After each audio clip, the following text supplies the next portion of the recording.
grant that has been absorbed into the plasma.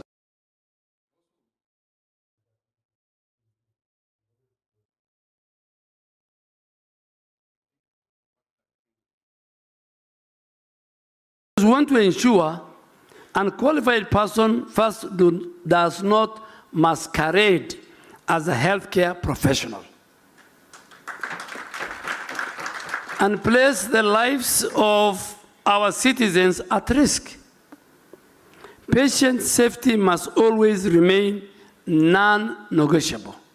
So the care of a patient, the safety of a patient must be our top priority. So it's not going to be negotiated. So I therefore reaffirm the military support for the Pharmacy and Poison Board journey. They have done very well.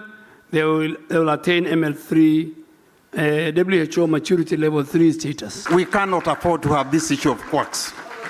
And it is not going to be done routinely as you're used to. So already we have collected very good evidence. We are analyzing. If unfortunately you are among those on that list, we are coming.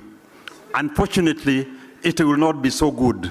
We revoke your licenses, and the superintendent pharmacist will face the disciplinary committee. We want to increase our manufacturing capacity from the 20% that are manufactured locally in the KEML to about 60 to 70%. And this can only be done by ensuring that pharmacists are committed to ensuring that we attract investments in terms of the environment, as well as workforce planning is done in an effective way.